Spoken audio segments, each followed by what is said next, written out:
warm welcome to those of you who are here, but also to our audience on Zoom and live stream. A very warm welcome to this first ever Space Summit from Friends of Europe, that is. There's been lots of other space summits, but ours is a slightly alternative one, in that we're not bound by one lobby, which is either private sector or government only. We're here to provide an independent voice and thought around making space matter. We're very pleased to be working in partnership with the European Space Agency. I think we're the first think tank with a space program, thanks to European Space Agency and other partners. And this is kind of culminates 1 year of our partnership with the Space Agency and a lot of work that we've done so far.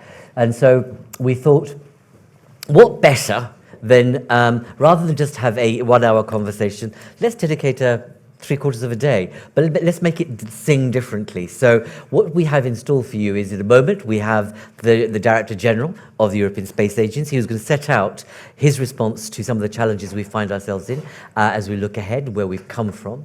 We then have two very interesting entrepreneurs, one who found a planet and the other one who's designed a city on Mars, to hear about entrepreneurship in space. And then we'll move into a session around satellite communications and what does that mean for us in that very specific terms. And then we'll be launching this, which is our first ever space security study. And we have our delightful author in the front row who will be taking center stage later on in the afternoon to explain what he found and actually what we need to do in terms of space and security. And then finally, and this is why it's also, again, a very alternative platform, we look at Africa. And so it's Africa-EU relations in terms of space. So there you have it. You have this very interesting mixed bag, but obviously, I hope, relevant, thoughtful, stimulating. My name's Dharmendra Kunali, by the way. I'm Chief Spokesperson at Friends of Europe and your moderator for today. And so that's the order of the day. We have our people online also. I will try and take questions from you also. My colleagues will alert me to any interaction you have, but you are also very warmly welcome here through the online medium, and very good to see so many of you here. Right, so let's kick off. So a very warm welcome to Joseph, if we can get him online. I know he's there. Hello, Dharmendra. Very welcome. You're right behind me. Okay. Is there any way we can get him on he can't, obviously, so I'm going to have to go over here. 1 second. Very nice to see you, Joseph. Thank you for being here with us. We've had quite a few engagements, in particular when you became the new Director General. And I was just saying to you that when I asked you about what it felt like in terms of how space had been dealt with, I remember this phrase you came up with, which has become kind of legend in the sense you talked about it being the wild, wild west. So a year on, Joseph, and when we think about what's happened in that short time since we last spoke, the world has changed dramatically, very dramatically. Now we're in a crisis situation regarding our homeland and foreign security and global security, and space can be and should be at the center of many of our livelihoods. Share with us where you find yourself right now as the Director General of the Space Agency, and set up for us, I think, what do you think we need to be thinking about, and what should we be doing right now? Over to you, Joseph. Yeah. No, first of all, thank you, Dharmendra, for the introduction, and very happy to see a lot of people in the room. The camera was swooping across the room before. I wish I could be with you, but this time I'm connected with you in a hybrid way. So what is happening in space, and what do I think? And of course, I speak from the perspective of European Space Agency, but probably a bit beyond that, because we have a good overview of what happens in space in Europe, at which stage we are, and what should be done for Europe to be an even stronger player. Let me first say that space really has become part of every person's life in many domains and many facets. You all use navigation every single day, Galileo being the most precise navigation signal in the world, even better than GPS and many people don't know that. Earth observation, climate change, living from data of Earth observation satellites, where Europe again has established a leadership through the Copernicus program, not to speak about telecommunication, bank transfers, many things, football games which you watch on a different continent. All this needs satellites, but also the security of people is guaranteed through space today. So space is really part of every person's life, and even if it's not always visible and it's not always so obvious. So where do we stand in Europe in space?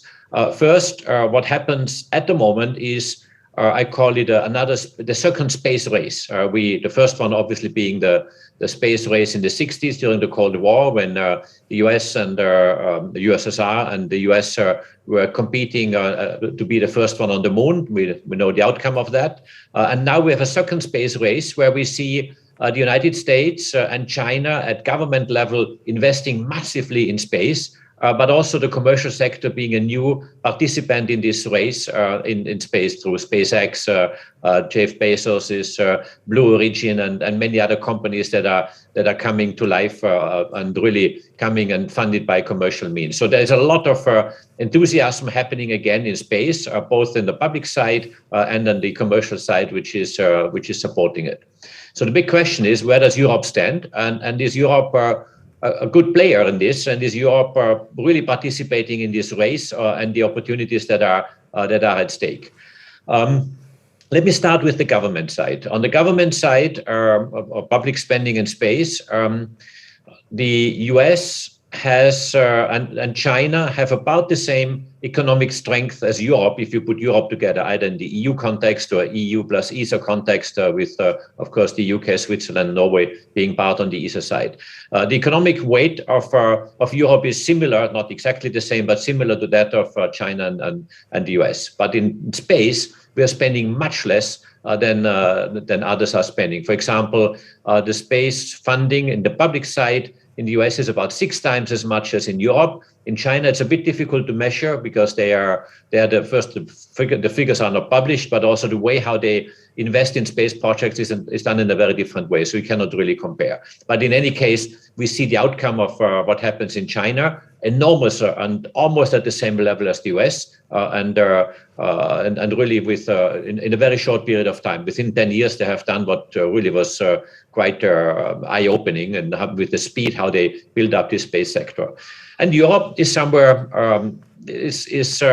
is not at the same level financially, but technically we are actually leading some of the initiatives. I mentioned Copernicus, Galileo, but also in space science. We have some of the best science that comes out of our space data, from Gaia, from other missions on James Webb Space Telescope. We participate with NASA, and we are a very serious partner, and I would say almost at the same level, at the top level worldwide. In other domains, we have lost a bit the leadership, or certainly the strength which we used to have in other domains. I take launcher as another example. In launchers, until about 10 years ago, we have been the leading provider of commercial services worldwide through Arianespace. Today, unfortunately, this is happening through SpaceX, still Arianespace being the second commercial provider, but certainly much less than what is offered through SpaceX, for example. But also constellations, Starlink, everyone knows very well, being built up very fast. China has similar plans. In Europe, not yet. Of course, the initiative of Breton is highly welcome to build up a European constellation for secure connectivity, but we have yet to establish it, and certainly we have lost a bit of time and also ground in this domain. And there are a few other domains where we are not at the same level. But what I see today is we are at a very decisive point in Europe, because we do have the capability, we have the excellence, we have the brains, but we need to really make sure that we convert this into success stories also commercially, and of course in the public sector. And sometimes I compare the situation we are in space today with Europe, where we have been 20 years ago, when the information technology was really building up, with the World Wide Web being initiated, a lot of IT companies being built up, and Europe had exactly the same level of expertise and experts like the US or Japan or other countries. But today, the biggest IT companies are not in Europe, they are in China and in the US. And there we have lost the race in the IT domain. Now we are trying to catch up through some initiatives, but certainly the biggest companies are not the European ones. In space, I think we are in a similar situation today. We have the expertise, we have the people, we have the knowledge, and we have the capacity industrially to build it up. But if we are not making sure that we are converting this opportunity into also economic opportunities of the size of SpaceX, for example, as it is being built up across the Atlantic, then we are risking of being thrown out of the race. And this is exactly what is at the heart of my activities as ESA, but it goes beyond ESA. It is really something for Europe. And what I think Europe needs is a major push, not only a gradual increase of its activities, but a big step change in order to make sure that on one side, we make good use of the economic opportunities. On the other side, strategically, we are putting Europe center stage again in this space domain. Because if we talk about space, it's not about space. It is really about Europe as a continent and how we position ourselves. Let's take the economic argument for a second. Today, the space economy is worth about $350 billion US dollars. Predictions by JP Morgan or Morgan Stanley or the other economic consultants expect that the space economy will reach about 1 trillion in the next decade. And that's great, and it's happening. And we see this already happening in the US, where a lot of companies are investing massively from the private sector as well, through venture capital and other funding sources. So there we have an economic opportunity. On the other side, space is also a unifying factor. If we develop major big missions, but like the US is doing now, going back to the moon with the Artemis program, if we would do something equivalent in Europe, that would unite the continent, that would unite the people, and would give us a strength also at the level of the European Union or the European continent, that we are a continent of pioneers, of explorers, launching major programs and really being at the world stage with some cool space programs, space initiatives that are putting people together. And of course, it offers enormous economic opportunities in high-tech sectors, which have spillover effects in many other domains, in the automotive industry and the machines production, robotics, and many other domains where, of course, the spillover and the image also of being a pioneer and a champion in space helps those companies and those industries also developing access to the world market and therefore exporting some of our capabilities. So yes, there's a lot happening. I really believe that now we have a window of opportunity where we have to invest, and ESA obviously is doing its part of it, but we have to do it together with the European Commission, with whom I work extremely well, with Breton and his team. I have regular exchanges in building up the strategy of space in Europe, and we have to do it together. We cannot afford doing it separately, because we need to unite our relatively fragmented sources and capabilities to make a strong space force across Europe, which really puts our continent forward and really helps us out of current crisis. We have the war in Ukraine. We just went through a COVID crisis.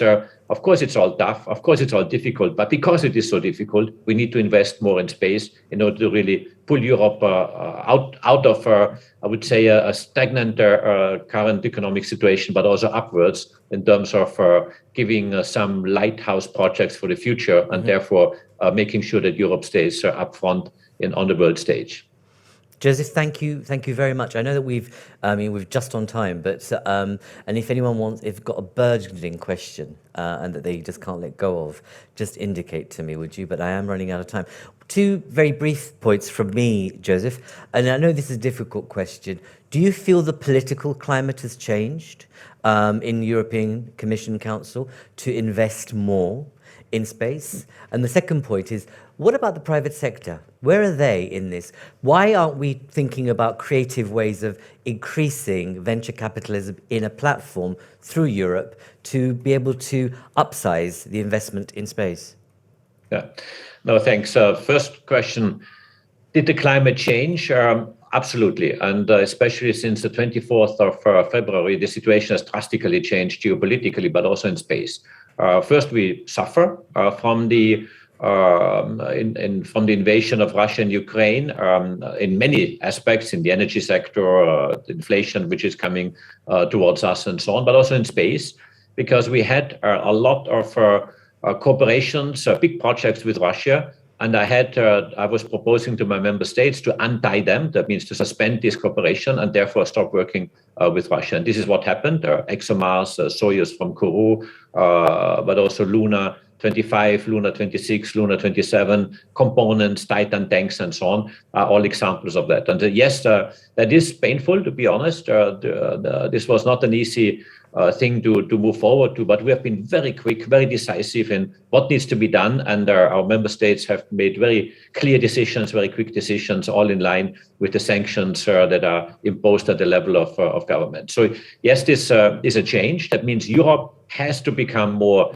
independent, more autonomous, and not only in the energy sector, but also in the space sector, because we cannot afford, because our satellites are providing services for daily life, and we cannot afford to depend on in this case, on Russia in particular. So yes, this is happening right now, and we are undergoing this process, and we're in the midst of it. So this is, I would say, on track. It's not yet all solved, but it's on track. The other question, sorry, what was the other? About the private sector. Private sector, sorry. Yeah. Private sector, yes, this is massively changing. Globally, we have today about $12 billion private money in space. That's huge. The first time ever that we have this order of magnitude in a double-digit billion framework. And it's actually, it's 1/3 of the NASA civilian budget, and it's more than the ESA government budget. So it's really massive, but this is a global level. Europe has a share of a bit more than 20% of this. It should be a bit more because our space capability is actually strong and stronger. But there we have to catch up. And this is something I really want to promote within ESA. I've created a directorate for commercialization where we really focus on commercialization aspects. A lot of programs, also in the ministerial, we have about 2 billion worth of programs focusing on commercialization. But what I'm doing is also making agreements with funding entities like venture capital funds, the European Investment Fund, because it is clear that if we really want to increase the funding where space can play a role, we need to involve the private sector, and money that comes from venture capital companies into the space sector, of course, is additional money, which is in addition to the government funding which we have, in order to really make sure to use these space capabilities in all walks of life. And yes, this is a big priority which I'm focusing on. Much more needs to be done. I mean, my dream would be to help creating companies like we see them in the US, Blue Origin, SpaceX being some examples. But what we need to establish is the expertise, and this we have in Europe. There we are excellent, but provide access to money and help them to be fast and go with more risk appetite through the development of projects. Indeed. I was looking around the audience because I'm not sure they're online. There was a couple of venture capitalists who are going to be here today in the room, but I think the traffic or the public transport has delayed them somewhat, because I know they would be here to really say, because they're looking for, because having my conversations with some of them was that they're really seeking a platform that underpins a lot of their investment, but to be coordinated. And I think there's an opportunity that I think in our work program for next year, we'll look at how, or rather later this year and early next year, is how do you create an investment platform that combines public and private monies in a way that can really, as I say, upsize the investment future. A couple of people around the room were looking at when you said the Lighthouse project. Give us an example of one that then I'll have to close down. But I knew there was an interest when you said Lighthouse. I thought, okay, let you give us an example of it. I will be very quick, but today we have two flagship programs or lighthouse projects, Galileo and Copernicus, well known, and they really have been built up over the last 20 years, more than 10 billion of investment on each side. So very, very successful. What I want to achieve is to build up new projects or programs of this size, and we have done this. We have got the endorsement by our political establishment, the ministers, but also President Macron at the last Space Summit in Toulouse. And one example is Space for a Green Future. climate change, green future is in everyone's mind, decarbonization of the economy, carbon neutrality by 2050, and space can do a lot. And there we have to build up a major, big program where and how space can help in energy, in traffic transport management, in, of course, in climate change itself, in agriculture, and many other domains where space is one element of this information which can be provided. We call it green information factories. And this information, the dimension is huge. And I would expect that this Space for a Green Future has the same dimension as Copernicus today, maybe even bigger, because it really addresses the needs of people, which is to care for our planet, to make sure that climate change impacts are managed in the best possible way, and give decision makers good tools into their hands to make decisions for carbon neutrality. So this is one example. I have a few others, but this is really one where I think in the next years, I'm building up a major program. Brilliant. Well, we look forward to seeing more of that. Joseph, thank you for making the time. I just hope that, that the outcome of the French election, yesterday, which was quite staggering, changing the nature of that, the polity of that particular country for some time potentially, doesn't mean that that's an early signal of what might happen across Europe. And therefore, in the light of economic circumstances and public debt, that our politicians start making short-termist decisions and not actually think about the future of space and other long-term or medium-term things which are really critical and important. So let's see. But good luck to you. And thank you for being with us again. And hopefully, we've got ESA people here and they'll report back on what happens during the day. But good luck and see you again very soon. And we'll probably have another interview in about 6 months' time just to take stock again. But thank you for being with us.